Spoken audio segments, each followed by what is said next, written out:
আসসালামু আলাইকুম রহমতুল্লাহি ওবরাকাতু। 2026 সালে ঈদুল ফিতর চলে আসছে। আমাদের এই ঈদুল ফিতরে কয়েকটি সুন্নত রয়েছে। সেই সুন্নতগুলো ঈদের দিন আমাদের পালন করে করে ঈদগাহে যেতে হয়।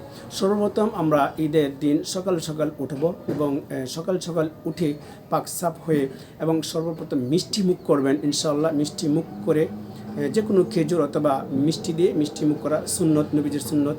এরপরে আপনি তাকবীর পড়তে পারেন, আল্লাহু আকবার, আল্লাহু আকবার, লা ইলাহা ইল্লাল্লাহু, আল্লাহু আকবার, আল্লাহু আকবার, ওয়ালিল্লাহিল হামদ।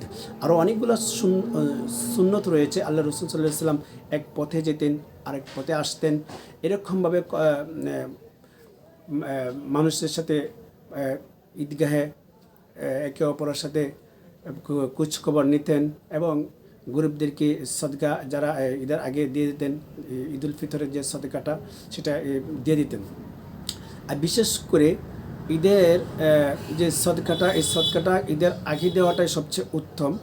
ঈদগাহে যাওয়ার আগে দেওয়াটাই সবচেয়ে বেটার। এই সবচেয়ে উত্তম জিনিসটা করে যাবেন ইনশাআল্লাহ। তবে গুরুত্বপূর্ণ যে সুন্নতগুলো রয়েছে আমরা সেগুলো আদায় করার চেষ্টা করব। ঈদের দিন, খুশির দিন, এই খুশিটা যেন সবাই ধরে রাখতে পারি।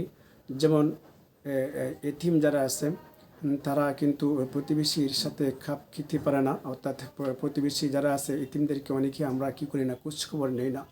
অন্তত এই দিনটা আমরা প্রতিবেশীর এতিম যারা আছেন, গরিব দুঃখী যারা আছেন তাদের আমরা খোঁজখবর নেব এবং ঈদের যে কিছু মিষ্টি মুখ করাবো এবং যে কাজটা রয়েছে ঈদের দিন আপনি পাকসাপ হবেন। আপনার সাধ্য অনুযায়ী আপনার যে কাপড় আছে সেই কাপড়টা সুন্দর করে পরিপাটি করে পরিষ্কার করে আপনি ঈদগাহে যাওয়াটা সুন্দর। তবে আপনার নতুন কাপড় আনতে হবে এরকম কোনো শর্ত না, এরকম কোনো শর্ত না। খলিফাতুল মুসলিমিন ওমর রাদিয়াল্লাহু তাআলা আনহুর যে জামানার যে ঘটনাটা আপনারা তো অবশ্যই জানেন, আমি আর ভিডিওটি লম্বা করতে চাচ্ছি না। যেহেতু আল্লাহর রসুলের হাবিব সাল্লাল্লাহু আলাইহি সাল্লামের বিখ্যাত সাহাবী, সেও তার বাচ্চার জন্য এরকমভাবে এই বাচ্চার জন্য ঈদের জন্য অর্ধজাহানের মালিক ছিলেন, অর্ধজাহানের শাসক ছিলেন। তার সন্তানের ঈদের দিন নতুন কাপড় জুটে নাই, তার মানে নতুন কাপড় পরাটাই কিন্তু সত্য না। এই জন্য রমজান যেহেতু আসছে, রমজানের আমরা তাকওয়া অর্জন করব যে নতুন কাপড় পরে ঈদ করতে হবে, শপিং করতে হবে। আমরা মা বোনরা অনেকেই এটা ভুল মনে করে থাকি, না এটা এরকম না। আমরা এই সুন্নত তরিকায় ঈদগাহে যাব, ঈদের আমরা আমল করার চেষ্টা করব ইনশাআল্লাহ।